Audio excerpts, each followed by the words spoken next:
नमस्ते, मैं हूँ इंदु और आपका हमारे channel imperfectly perfect Indian mom में स्वागत है। वीडियो स्टार्ट करने से पहले मैं जो न्यू मॉम्स हैं ये वीडियो देख रही हैं, आप सबके साथ मैं एक बात शेयर करना चाहती हूँ कि जो ये वीक चल रहा है 1 अगस्त से लेकर 7 अगस्त तक, यानी कि जो पहला हफ्ता है अगस्त का, हर साल ये वर्ल्ड ब्रेस्ट फीडिंग वीक की तरह सेलिब्रेट किया जाता है, या फिर आप कह सकते हैं विश्व स्तनपान दिवस की तरह इसे सेलिब्रेट किया जाता है। जिसको सेलिब्रेट करने का मेन जो रीज़न है WHO की तरफ से, वो है कि ब्रेस्ट फीडिंग को प्रमोट किया जाए। इसके जो हेल्दी जो बेनिफिट्स हैं माँ के लिए और बच्चे के लिए, उसको प्रमोट करने के लिए इसे मनाया जाता है हर साल। तो इस वजह से मैं आज इस वीडियो में आपसे शेयर करूंगी 5 ऐसे मिसकंसेप्शन या मिथ्स कह सकते हो, या गलत फहमियाँ जिसे कह सकते हो, जो लोगों के मन में है ब्रेस्ट फीडिंग को लेकर।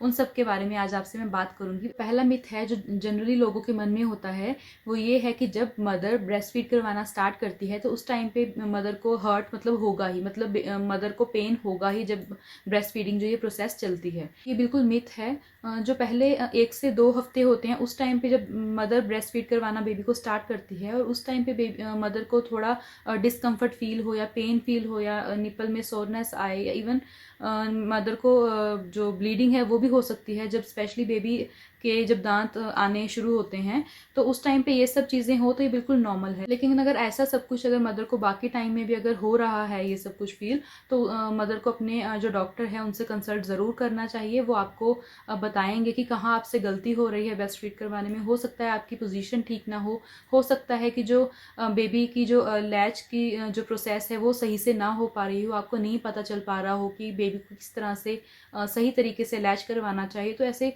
कई पॉइंट्स हो सकते हैं, तो आपको अपने डॉक्टर से ज़रूर कंसल्ट करवाना चाहिए। दूसरा मिथ है कि कई माओं को ऐसा लगता है कि जो उनकी बॉडी है वो बच्चे के लिए पूरा दूध, मतलब बच्चे के लिए जितना इनफ मिल्क है वो प्रोड्यूस नहीं कर पा रही है। लेकिन ऐसा नहीं होता है। ज़्यादातर जो मदर्स होती हैं वो अपने बेबी के लिए इनफ जो मिल्क होता है वो प्रोड्यूस करती हैं। लेकिन अगर आपको ऐसा फील हो कि आपकी जो बॉडी है वो बेबी के लिए इनफ मिल्क प्रोड्यूस नहीं कर पा रही है, तो इसके 3 मेन रीजंस हो सकते हैं। पहला रीज़न है कि बेबी निपल्स को प्रॉपरली लैच नहीं कर पा रहा है।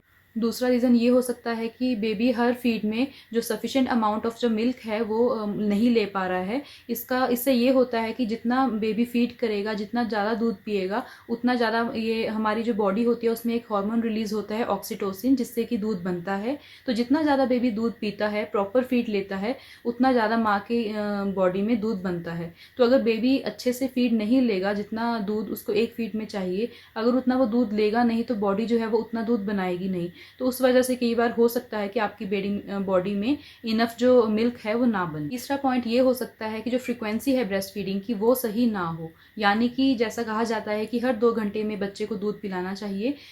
लेकिन अगर ऐसा नहीं हो पा रहा है कि आप उससे ज़्यादा टाइम ले रहे हैं, कभी 1 घंटे में पिला रहे हैं, कभी 2 घंटे में पिला रहे हैं, इस तरह से, तो जो फ्रीक्वेंसी है ब्रेस्ट फीडिंग की वो सही ना हो, तो उस वजह से भी जो ब्रेस्ट फीड की जो ब्रेस्ट मिल्क सप्लाई है वो कम हो सकती है। तो इन सभी 3 पॉइंट्स के रिलेटेड आपके जो डॉक्टर हैं वो आपको अच्छे से गाइड कर पाएंगे कि आपकी जो बॉडी है वो इनफ मिल्क सप्लाई कर रही है, नहीं कर रही है। अगर नहीं कर रही है तो कैसे इंक्रीज़ करें। उसके अलावा जो आप अपनी डाइट हैं, एक्सरसाइज हैं, आफ्टर 6 मंथ्स ऑफ कोर्स आप अपनी डाइट है, रेगुलर जो एक्सरसाइज है, वॉक है, वो सब इन चीज़ों का आप ख्याल रखें। ज़्यादा से ज़्यादा पानी पिएँ। जो आप चीज़ें कर सकते हो उन चीज़ों का ख्याल रखें, ताकि जो ब्रेस्ट मिल्क सप्लाई है वो अच्छे से हो पाए। तीसरा मिथ होता है हमारे दिमाग में कि अगर मदर बीमार है तो वो बच्चे को ब्रेस्ट फीड है वो नहीं करवा सकती।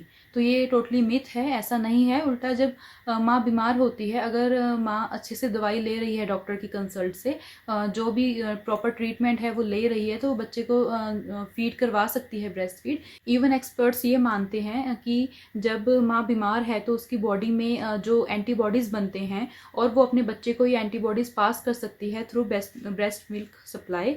तो बेबी के भी बॉडी में वो एंटीबॉडीज़ चले जाते हैं, बन जाते हैं सेम डिजीज़ के अगेंस्ट। लेकिन कुछ बीमारियां ऐसी होती हैं जिनका इलाज नहीं होता है, जैसे कि आजकल कोविड-19 चल रही है। तो उन केसेस में मदर अगर इन्फेक्टेड है उस पर्टिकुलर डिजीज़ के साथ, तो मदर को कहा जाता है कि वो अपना ब्रेस्ट जो पंप है उसके साथ मिल्क को एक्सप्रेस करे और वो बच्चे को वो दे सकते हैं। क्योंकि ऐसा देखा गया है कि जो एम्नियोटिक फ्लूइड होता है इन प्रेगनेंसी और जो ब्रेस्ट मिल्क होता है उसमें कोरोना वायरस जो है वो नहीं होता है, ऐसा रिसर्च में देखा गया है। तो इस वजह से अगर माँ को ये कोविड-19 अगर उससे इन्फेक्टेड है मदर, तो वो अपना जो ब्रेस्ट मिल्क है वो बेबी को वो पास ऑन कर सकते हैं थ्रू ब्रेस्ट पंप।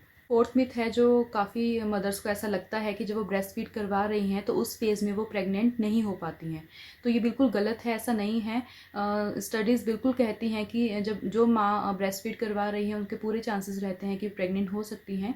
कुछ मदर्स में ऐसा होता है कि ओवुलेशन नहीं हो पाती है, लेकिन ऐसी कोई गारंटी नहीं है कि आप प्रेग्नेंट नहीं हो पाओगे। अपने डॉक्टर के साथ आप कंसल्ट कीजिए और जो बेस्ट जो बर्थ कंट्रोल जो मेथड है उसको आप डिस्कस कीजिए अपने डॉक्टर के साथ। और जो बर्थ कंट्रोल जो पिल्स होती हैं वो बिल्कुल भी आपको नहीं लेनी चाहिए जब भी आप ब्रेस्ट फीडिंग बेबी को करवा रहे हो। फिफ्थ एंड लास्ट जो मिथ है ब्रेस्ट फीडिंग को लेकर वो ये होता है मदर्स के मन में कि ब्रेस्ट फीडिंग के बाद जो ब्रेस्ट साइज है वो उनमें चेंज हो जाता है। तो ऐसा बिल्कुल भी नहीं है।